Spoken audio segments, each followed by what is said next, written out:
Welcome back to the Unofficial Gilded Age After Show. I am Kelsie Paul, Manager of Interpretation and Engagement at the Frick Pittsburgh.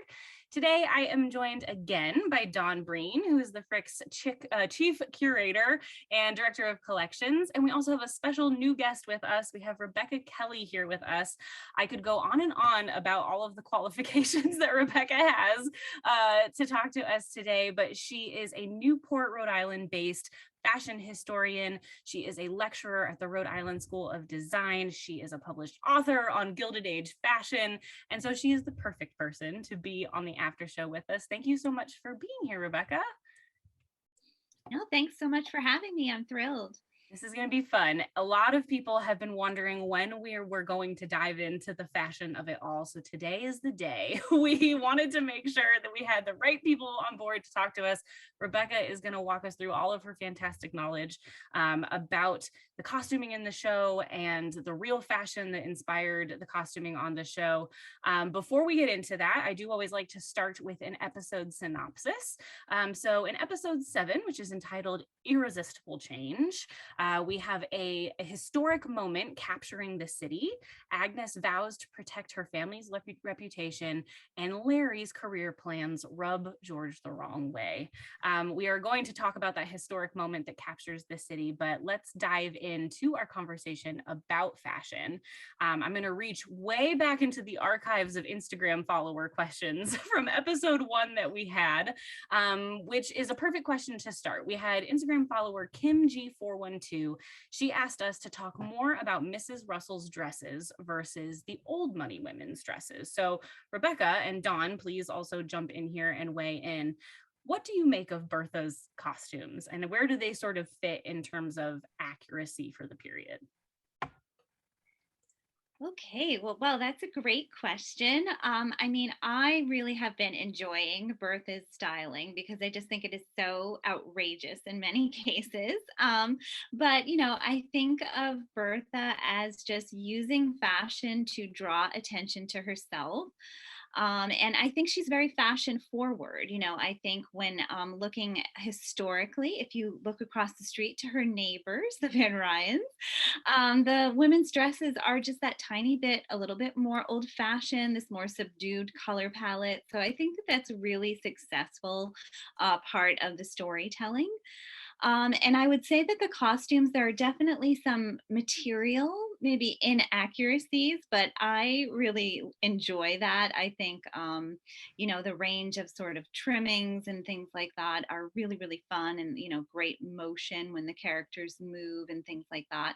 But it was also kind of the early advances in dye technology. Aniline dyes had been discovered in 1856. So the vibrancy of that color palette is not really all that unrealistic. So I think that they're really, really well done. I think that's so interesting to hear, because I do think the color palette of Bertha's costumes is so different than the color palette of the other female characters in the show that it does almost feel out of place. And it does, I've often wondered if that's actually accurate. So that's interesting to hear that those bright colors really aren't that far off from things that you would see women wearing in that period. That's really interesting. Dawn, I know you have talked a lot about this idea, and Rebecca alluded to it, you know, this idea of using costuming and using these dresses to really help us develop each of their characters. You know, Rebecca, you mentioned this idea that Agnes and Ada feel just like a little behind the times. Maybe they feel a little more 1870s, 1860s. Bertha feels very kind of fashion forward. And I've heard, Dawn, you say that, you know, we can forgive some of those things because it is Hollywood and we are telling a story. Yeah, I think, like Rebecca said, it's not 100% accurate, but I love how they're using the fashion to characterize each person. And just like you were saying, Bertha's choices are just a little too outrageous, like just a little too much. The colors are a little too lurid. I think there was one outfit maybe from early on in the episodes that struck me as more 1980s than 1880s. And I love that connection to some of modern fashion and maximalist trends. And I think they're clearly using those choices that Bertha is making in her dress to reflect her pushing the boundaries of her social status more than the Van Ryn sisters. Yeah, I remember, in the episode where she goes to the opera, we talked in the after show episode, her color palette's very noticeable when she goes to the opera. She's wearing this beautiful red dress, and we'll talk about the cape in a second. But everyone else is in very sort of like light muted colors when they are at the Academy of Music. But I think you're right, like that moment of her walking down that staircase with this beautiful red dress, and then the cape. I'm obsessed with the cape. I would love to hear both of your feelings on the opera cape, because it's a stunning piece of fashion.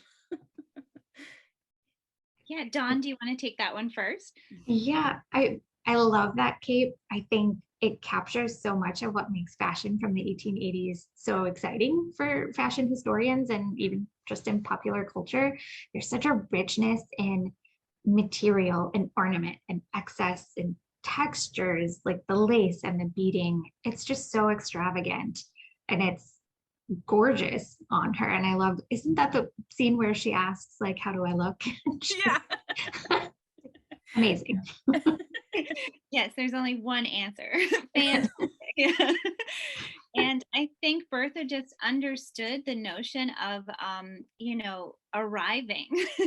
And I think she understood the power of fashion to, give you that moment where you can just get all eyes in the room to look at you. And, that was her goal. So she succeeded. I'm upset. I think that's my favorite fashion moment so far. I imagine there might be more, but right now the cape is number one on my list of favorite fashions. Another thing we see in this episode is Agnes going to the dressmaker, and we've seen the dressmaker before. We see an episode, I think maybe episode 2 or 3, Agnes sends Marion to the dressmaker to have some new clothing fitted for her now that she's in New York society. And I think there, Rebecca, you made a really interesting comment when we were talking earlier about this idea that this period in history is really a transitory space for fashion. A lot is changing about fashion and about where people are getting their clothing from. And you were saying that this dressmaking thing is one half of it, but then you also have Marion going to Bloomingdale's and going to department stores.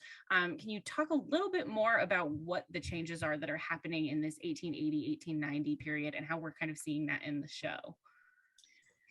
Sure. I'm really interested in retail history.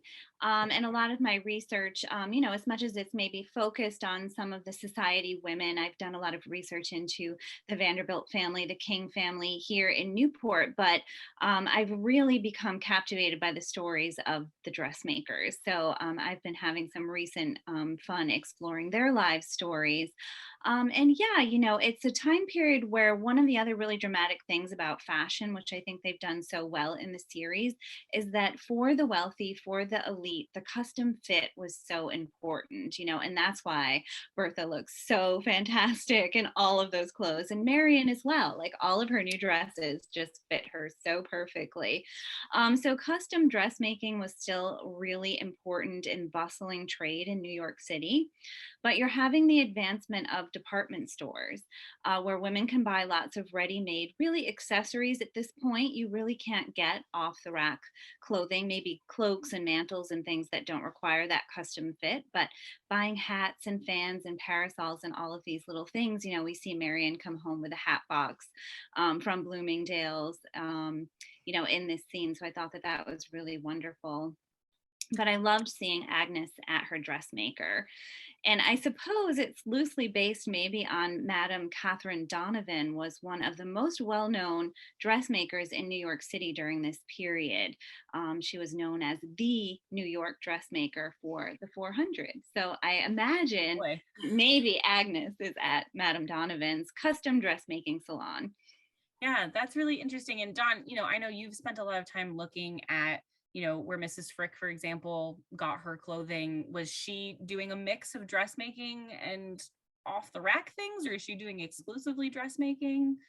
She's doing a mix, just like Rebecca said. She's buying, certain undergarments and cloaks and mantles, those things that don't require, the couture body fit at department stores, and she's using local kind of Pittsburgh dressmakers, department stores, but also shopping in New York, often heading to New York. And I think there's a common misconception that Gilded Age women, are only going to Paris for their fashions. And I think it's definitely true that Paris is leading the trends and kind of setting the bar.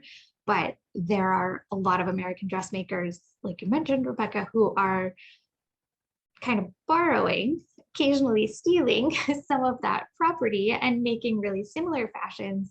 And in some cases, even licensing the Parisian couture house designs to sell to a New York audience for that American nouveau riche. And Adelaide definitely is buying from some of those New York makers, Liechtenstein being one of the biggest represented in our collection. And, something that I was sort of thinking about, and I'm sure that the two of you can answer this question for me, when you're going to a dressmaker, let's say Agnes is going to her dressmaker, is she getting, brand new, like start to finish dresses every time? Or is sometimes she bringing dresses maybe, and she's going to ask them to be updated? Like, how does that work in terms of working with a dressmaker?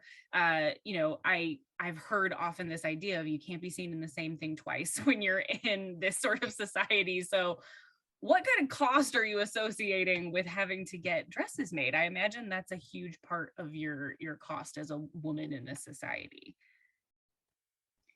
Yeah, that's a great question, Kelsie. I mean, I think, it's hard to gauge. And I think the press of the time period, I love reading newspaper accounts and, that they love to sensationalize everything. I think just like the tabloid press today, the Gilded Age tabloid press was alive and well. And I think it's really individual choice for various women. I've studied and read letters and diaries of women who are real clothes horses and maybe do sort of like fall into that category of like a new outfit for every event. But then other women were just sort of like, oh, just like today, some people just don't love, they want the clothes just to get the job done, so to speak. So I think it kind of waffles both ways, about like what the actual size was of a woman's wardrobe.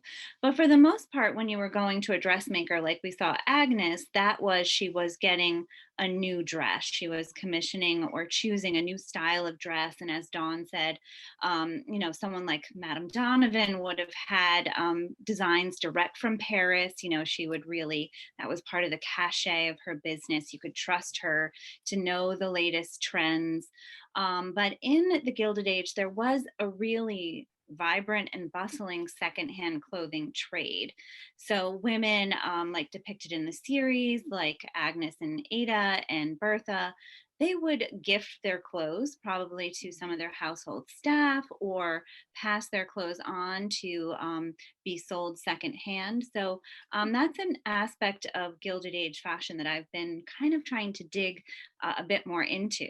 Yeah, that's really interesting. I'd never heard about that. I think that's such an interesting idea, especially I think nowadays the idea of thrifting and all of that, like I think that's coming back around. So that's such an interesting thing to think that there was a market for that all the way back in the 1880s or 1890s. One of the other things that we had talked about, which we haven't spoken about on the show, on the after show, really is a very specific category of fashion that we have seen represented a couple of times in the show, which is mourning fashion. We've seen that first in Marion. She's in mourning when we meet her, having lost her father, and we watch her fashion sort of progress as her mourning progresses. And then we, of course, see Mrs. Morris then represented in full mourning with the full black. And I think that's such an interesting thing to talk about. Dawn, I know we've done some tours and things at Clayton talking about the mourning process. Can you talk a little bit about what the mourning process involved in this period? Because it is a lot, and there's a lot of etiquette that dictates the different stages of this process. So much. I mean, in the 19th century, this strict code of etiquette that we're seeing being acted out on this show governed social behavior of all kinds, particularly for the upper classes. And that included how to properly grieve a loved one. Mourning was a public and a very highly visible ritual compared to today, where I think a lot of people mourn or grieve privately.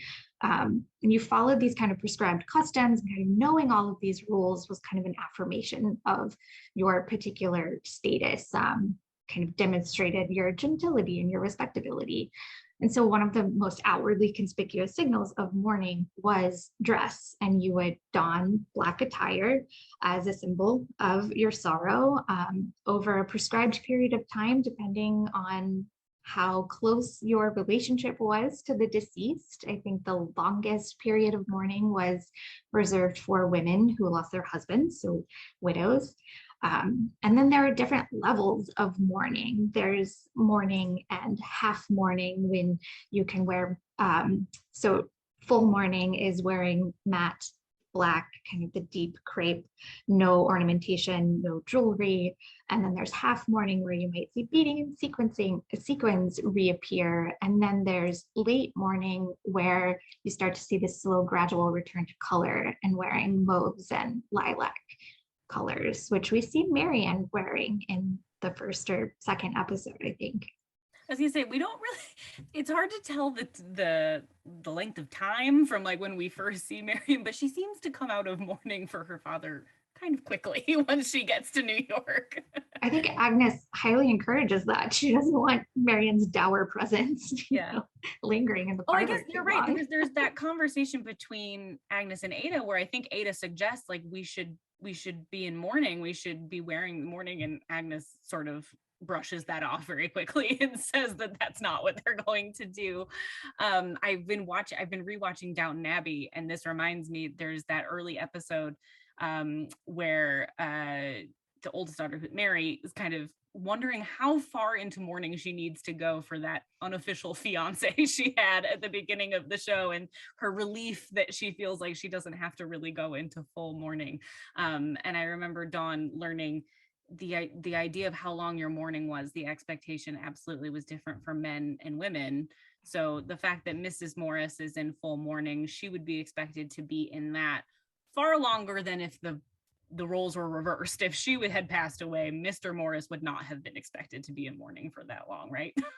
No, not at all. And I think the practice is kind of cemented socially by Queen Victoria, who went into mourning when Prince Albert passed away, and stayed in mourning for the rest of her life. I think another 50 or so years. So long time in mourning.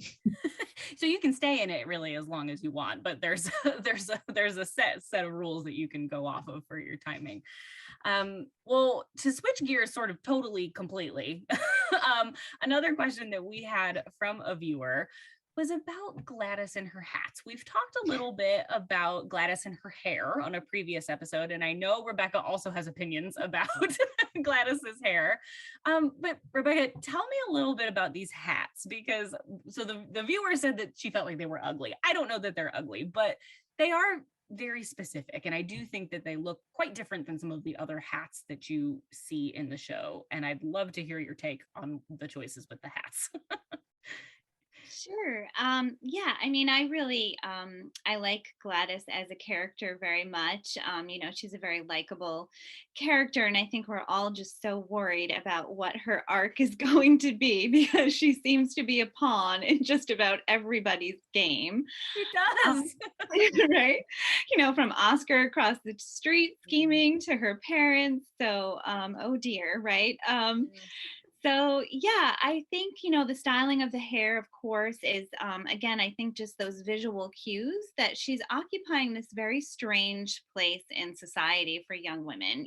She's not out in society. She hasn't made her debut, as they would have called it in the late 19th century. So she's stuck between girlhood and womanhood. And her mother is kind of forcibly like doing this to her, which is also, part of the tragedy of her character. So I think the hats are kind of just a clever sartorial device for expressing this, because they really do attract our attention. And, she really does look like a doll. I think the hats make her look very childlike, very doll-like. 19th century fashion in general is very historicized and inspired by the 18th 19th century. So I think Dawn and I had been talking about this idea that she's like a little Rococo revival doll, and kind of a doll, I think, like in her mother's like scheming. Yeah. So that's, I think, my take on the hats. They're very sweet, but they look so different. I was looking through screenshots of previous episodes, and there was one that I found, I think it might be even in the first episode, when she and Bertha go to that first sort of charity function, and Bertha has this magnificent, I mean, feathered hat deal situation, and then Gladys has the little thing with it tucked under her chin, and so she looks very sort of childish, in comparison to Bertha's, maturity and sort of, being a fashionista. So I hope to see Gladys come into her own a little bit by the end of this season. I think we're building towards the debut, so I hope she has her moment where she arrives on the scene, where they, open the doors and she's got this really incredible dress on or something for her debut. Fingers crossed for Gladys. And yeah, I agree. And I think that's exactly what they're building to. So that difference becomes really dramatic for us visually, I think. So I can't wait. Yeah, me too. Let's talk about a little bit about Turner. Since we talked about Oscar, we'll talk a little bit about Turner. Obviously she has a big role to play in this episode. Everything with her sort of scheming and all of her interesting choices that she is making comes to a head a little bit when Bertha ultimately does decide to let her go. Obviously, ends up being for a different reason than probably what she should be let go for. But she gets let go nonetheless, and we feel like that's an interesting point to sort of talk about, which is this role of a lady's maid. What is a lady's maid doing? She has a very important role to play in these society women's lives. And so, Dawn and Rebecca also, I'll start with Dawn, but, what is a lady's maid really doing? Because we also see a difference in responsibilities from, say, Armstrong in the Van Ryn house, Mrs. Armstrong, versus what Turner is doing in the Russell mansion. So how does that all work, and what's that relationship really supposed to be like between lady and maid? It is such an interesting relationship because a huge part of their responsibilities are physically helping them get in and out of their dresses. I think we've seen the fashion on this show. There's no way I could be getting into any of Bertha's get-ups by myself. There's no zippers, you can't reach back. That's a good point. There's no zippers. You physically have to have another person to help you get in and out of your clothing, like to help coif your hair and all of the accoutrements that go with your various outfit changes throughout the day. Because of course you aren't just putting on one outfit in the morning and taking it off at the end of the day. You might be changing for tea and luncheon and then for dinner. Maybe you're going to the opera. You're going to have 4 or 5 different outfits that you're wearing all day. And it's such an intimate relationship. Rebecca, you were mentioning this when we talked the other day. They're in your like innermost space, kind of at your most vulnerable moments. And we kind of see that play out with Armstrong and Agnes Van Ryn in the last week's episode. And then Bertha just summarily dismissing Miss Turner. Thank goodness I gave a little cheer when that happened, during this very intimate moment. And Miss Turner even says she was putting her necklace on. She could have wrung her neck when it happened. Yeah, what is the run it down for me real quick. Like, what is the process of getting dressed in a dress like that? Because it's not just the dress, it's also all the underclothes that go into something like that. Like, a bustle has to be held up by multiple things. Like, what is involved with that? I would love to know. So I think the first layer, traditionally is, a linen, or probably by the 19th century, a cotton undergarment. And then you just start building it all up. And, the corset would go on, which by this period was usually made of, fabric, silk, padded, but also would have steel in it by this point. Traditionally, corsets had whalebone or baleen as the stiffening agent. But, and as Dawn was saying, all of these things lace up the back. So you can't do that possibly by yourself. And then you would put your hoop skirt on, which by this time is taking that arrangement of that bustle shape. So all of the, fullness being gathered to the back, and that's made of linen tapes and steel by this point. And you tie that on, and then you don't want your bustle kind of right up against the fashion fabric of your dress. So you might have a couple layers of cotton petticoat before you put your two-piece bodice and skirt on. So I think just like caring for these clothes, also storing these clothes was so much work. And that was part of the business of the ladies' maid as well. These dresses can't be thrown in the top loader washing machine the way we do today. So lots of the trimmings would have to come on and off. Like if you got something on your lace cuff, you could potentially take the cuff off and it would be, put back on after cleaning. So I think the ladies' maids were just so busy with all of these kind of buttons and baubles and like keeping everything in check as well. So yeah, it was just such a process. Well, that's so interesting that you point that out, because I've noticed multiple times Turner holding a little sewing kit. And I've always sort of thought, like, why does she have this sewing kit all the time? But now that makes sense. This idea that she's reattaching things, she's taking them off so that they can be cleaned. There's more to just putting the dress on and taking it off. That's such a good point, that storing it, cleaning it is a whole process in and of itself that would have been part of her responsibility. And, we can also talk about what Turner's wearing or what Mrs. Armstrong is wearing. We talked about this idea of wearing black when you're in mourning, but we also often see domestic staff wearing black. And, from reading that I've done, that really in large part has to do with making a very clear distinction between the people who own and live in the house and the people who are working in the house. You want to make sure that it's obvious who is who. And Dawn, you also mentioned this idea of fading into the background and the fact that staff is not supposed to be seen or heard, I think, in a lot of situations. Yeah, I think a lot of domestic household technology books from the 1880s will tell you that a good servant is a servant who is not noticed. So I think part of that, uniform of wearing understated, muted, dark colors are to literally have them fade into the background. You aren't thanking them necessarily for what they're doing. You aren't even to look at them. So that just kind of helps them disappear from your eyesight when you're Mrs. Russell. Yeah, absolutely. I know. And then my mom is a big fan of the show. I've been talking to my mom, and she was just telling me yesterday, she just said, I don't understand how they don't realize that they're gossiping about them downstairs. Like, she was like, why would you ever have a private conversation in front of them? Because you have to know that they're talking about you later, which I think sort of plays into some of the conversations we've had on previous episodes of the after show, this very interesting power dynamic.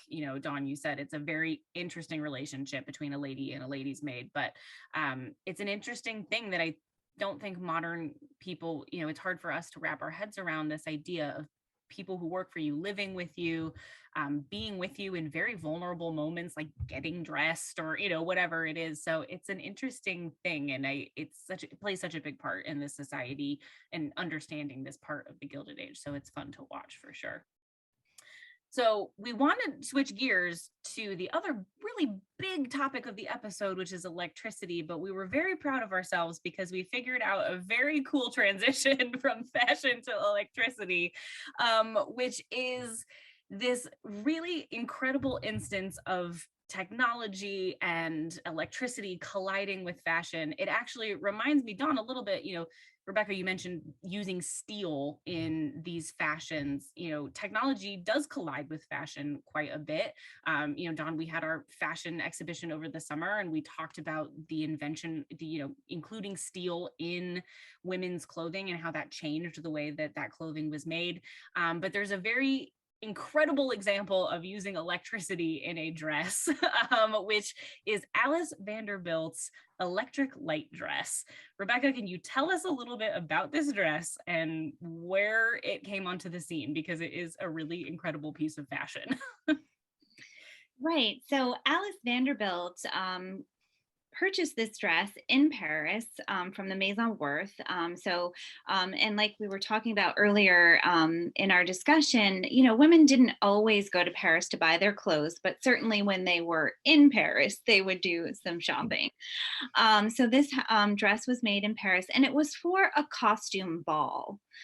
So it was meant to be, you know, fun and whimsical, and it was certainly an unexpected choice. And Alice wore this dress in March of 1883 to a housewarming party. And she was a guest, and it was her sister-in-law, Alva Vanderbilt, who was hosting the ball for the opening of her mansion on 660 Fifth Avenue, known as the sort of Petite Chateau. And it was a big party, called the party of the century, really, and everybody showed up in really spectacular costumes. That's so incredible. And so she literally lit up. That's the whole thing with this costume, right? That she is actually powered by electricity.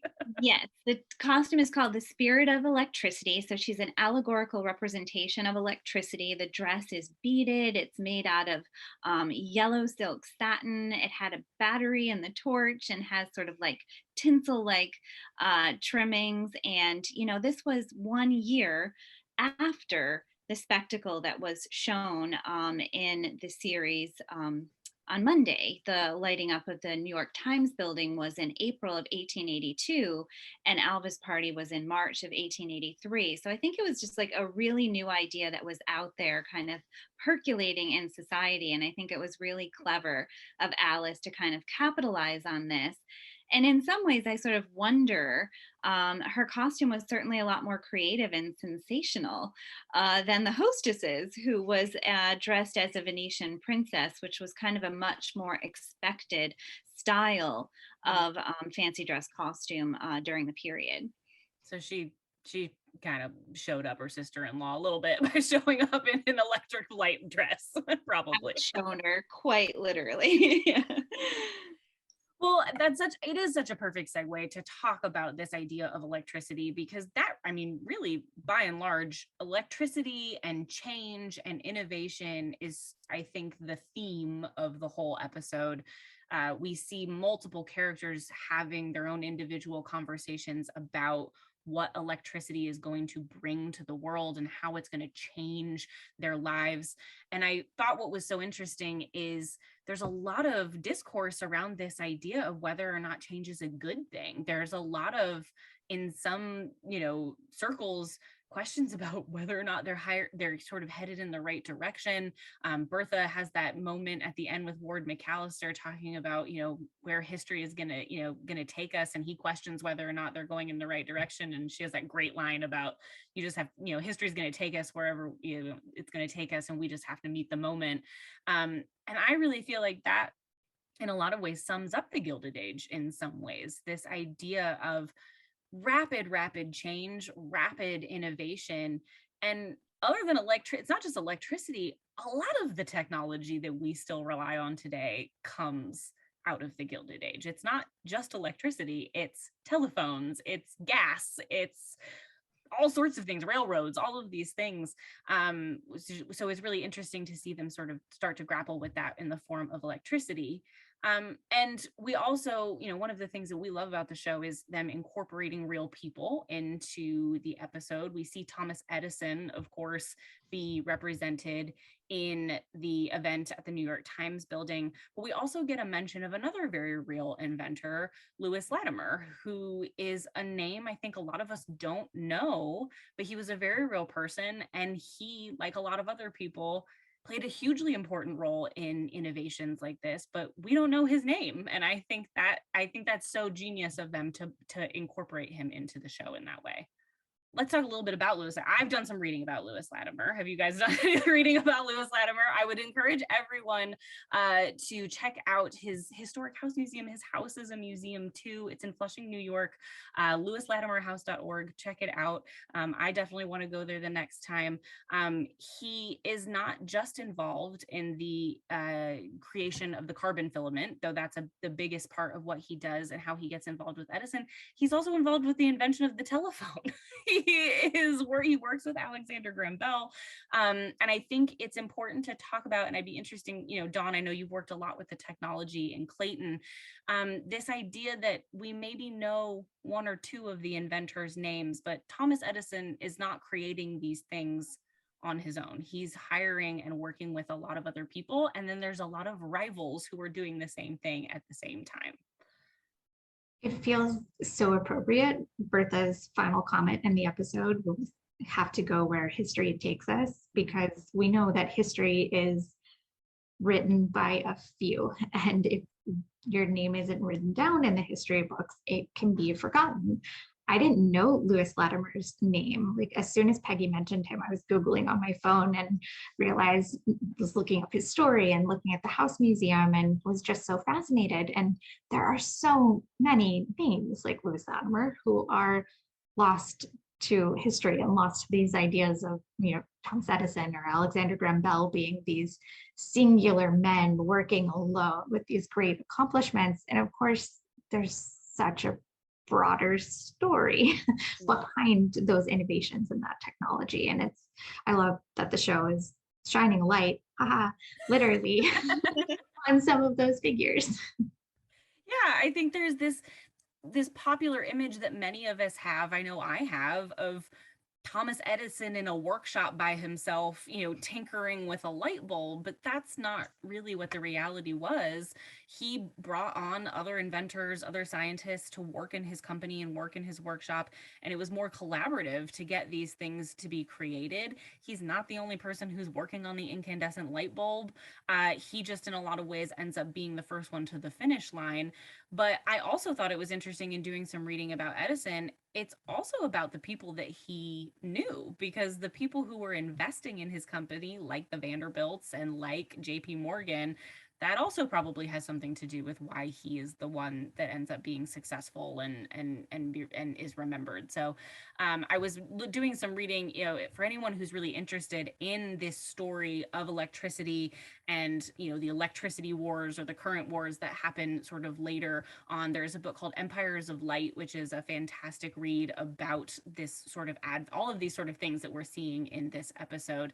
But Dawn, we also have gas. So gas is sort of the predecessor in some ways to electricity. And we have to assume then that's what the lighting that we've been seeing on the show in the Van Ryn house and in the Russell house, that it would have been gas. And we know that that was the case for Clayton. Clayton was fitted for gas, and then was sort of also fitted for gas and electricity at the same time. Yeah, Right? The Frick family adds electricity to Clayton really early on. They added in 1888. That's maybe 3 years before the White House. It's only a few years after this scene with the kind of unveiling of the building. And they're kind of they're getting their electricity through a similar kind of subscriber company called the East End Electric Light Company here in Pittsburgh, which was just down Penn Avenue. So the people who had subscribed within a particular area got electricity. And because the Frick family are who they are, they saved everything. And we have every single receipt from like June 1888 on. So we know exactly what meter rate they were paying. We know exactly when Frick was writing them to say, hey, my rate's gone up. What's going on here? Because he couldn't afford it. Right. But it is such a fascinating time because technology is so new, but electricity it's more fashionable than it is functional, especially in 1888. So a lot of the fixtures that you see in Clayton, they are fit for electricity and gas, so that you had kind of backup lighting option in case, one was to go out or not to go out. And I was listening, I think it was the official podcast was saying some of the evening scenes in the Van Ryn household are lit differently than evening scenes at the Russell household. So kind of showing that difference between gas lighting, and then the Russells may have electricity in their house as well. So there's like little subtle differences that kind of show how technology is infiltrating and kind of how people are adopting it in a gradual way. Well, and there's, I think, as with anything, when there's a new innovation or a new type of technology, there's maybe an initial distrust or a question of whether or not this is going to be a safe thing or a good thing. You hear and you read stories about the early days of electricity, fires and deaths and, things like that. I always do think about the fact, how safe was it really to have something fitted for gas and electricity at the same time? I'm thinking of the chandelier in Clayton. That just seems like you're mixing things that shouldn't be mixed. It does seem really dangerous. And I think all lighting options, whether it was candles or gas or electricity, came with a certain level of danger in the 1880s. People could get sick from the Yeah. fumes from gas fixtures. The homes were set on fire from candles or explosions from electricity malfunctioning. Yeah, it's great. Great change comes with a lot of great anxieties. That makes me think, Rebecca, about Alice's dress. Did she need to be concerned about that battery pack in that dress? I know. I wonder. I wonder. Yeah, it was just such a bold move in so many ways. So She needed to have someone following her around in case she burst into flame and just to cover her with a blanket or something. I feel like that's risky. But let's talk a little bit about the scene though at the end. Obviously, the whole episode is building up to this carriage party picnic situation, which looks so different than what I was thinking it was going to look like in my mind when they were talking about picnicking. It's an incredible scene. And one of you mentioned, I forget who, this idea that it looked a little different in reality. It actually, I did some reading about this moment where they light up the New York Times building, and they did it at 3 p.m. in the afternoon, which is an interesting choice. They flipped the switch. Thomas Edison flipped the switch at the Pearl Street station, and the lights came on. And I love the fact that if you look for news coverage in the New York Times of this event, it's buried on page 8. It's not even front page what happened. And it's under the heading of, I think, miscellaneous events in the city, which I think is such a stark contrast to the spectacle, like you said, Rebecca, of that's made in the show. Obviously they did it at night. It was more dramatic at night to have the lights come on. But doing some research and reading, it pulls truth from real spectacles of light. Particularly, I was reading for World's Fairs, the Chicago World's Fair, the White City. They had a whole event where President, Cleveland flipped a switch and 100,000 light bulbs all came on at the same time. I read about the World's Fair in 1901 in Buffalo. They used colored lights, and that was a whole thing when they turned it on. So there's truth to it, but it's not necessarily the New York Times building. Maybe wasn't the truth, but I love the idea of putting yourself in that thought of what it would be like to watch a light bulb turn on for the first time. It's such a foreign concept to us, but it had to have been incredible. There's a religious quality to that scene, Yeah. the miracle of technology of watching something completely brand new. I love the way it turns on the crowd and you see the light that gradually light more and more of their faces and how everyone is just in absolute awe.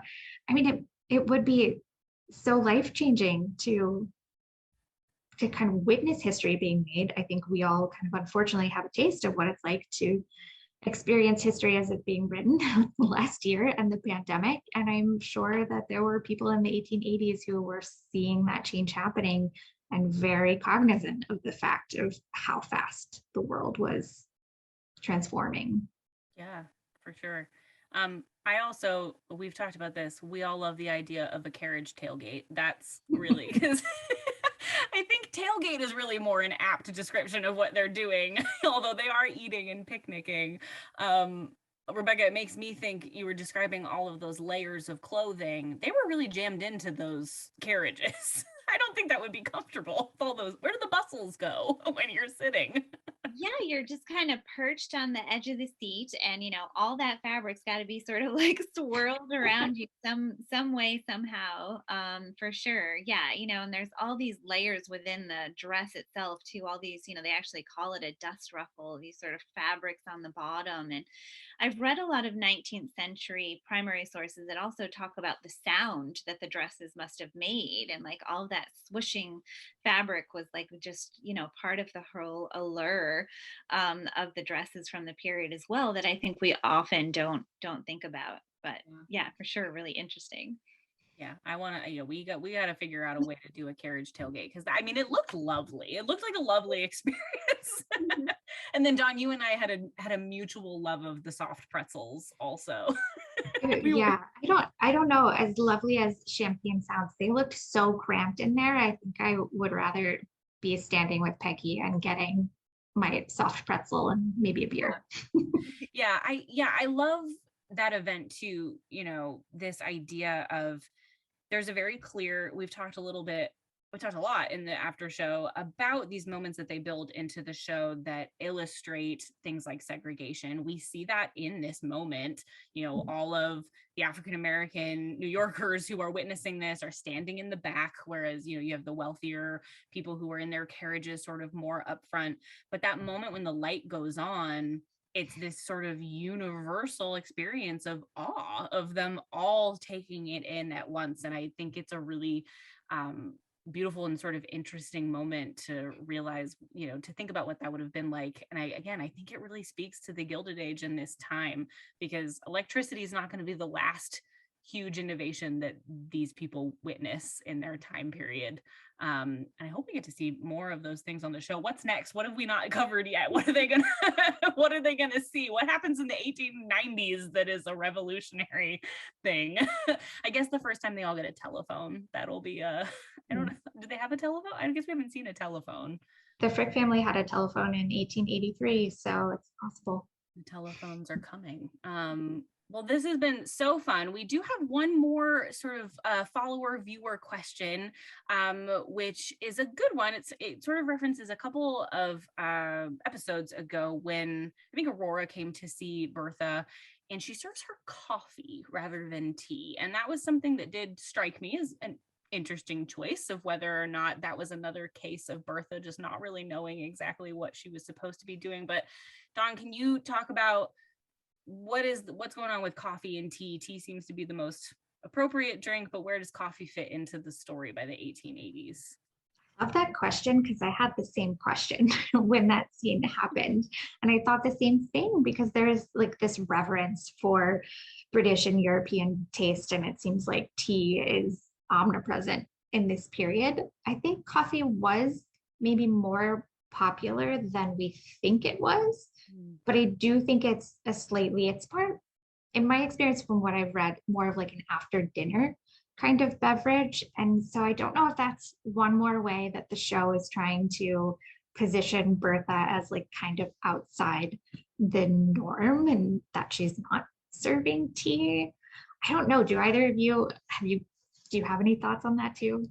Coming from my background and things that I know about working at historic sites that are more like colonial time period, I know, tea is absolutely the chief proper drink that you are drinking, but coffee is absolutely on the scene. Hot chocolate is on the scene. I mean, that's something that you're drinking also.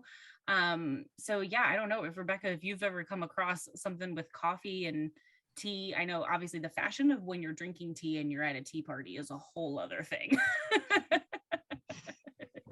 Yeah, I think, interestingly, all three of these beverages came to Western Europe through colonization. Right. So, I think it's interesting, like all the traditions that then did come up around them and become so formalized is kind of strange, but yeah, I'm not really sure. I always, like you, I think my instinct was I was surprised it wasn't tea. But then I think from, objects and collections, certainly, there's coffee pots and chocolate pots and all of these things. So I think we have to get out our handbooks of 19th century etiquette and make sure, like, Mrs. Russell's butler, that we're serving the right thing at the right time. That's a good point. I gotta think. Yeah, I guess I didn't even think about the vessels that would go along with that would be a good indicator of what they're drinking. Having teacups versus a teapot or a coffee pot or things like that. Yeah, that's a really interesting point. So thank you for the question to whoever submitted our question. We appreciate it. Well, that sort of wraps up everything that we were going to talk about on our episode today. I want to give a huge shout out to Rebecca for taking time out of her very busy schedule to chat with us and to lend all of her expertise to our conversation about fashion. I think we probably could have gone on and on and on. We're probably going to have Rebecca back at some point to talk about more fashion because there's no limit to the fashion of everything. But thank you so much for being here, Rebecca. And of course, Dawn, thank you for taking your time out. This is always the part where I have to remind everybody that you can follow us on social media at FrickPGH. If you have not already, please subscribe to our YouTube page so you never miss an episode. We are down to the last 2 episodes. There's only 2 more episodes of the show. It seems like a lot of exciting things are ahead. I took a sneak peek at the preview for next week. Things are going to get exciting. So don't miss a second of it. Come back next week on Friday for our next episode of the After Show. But until then, thank you for watching and we'll see you next time.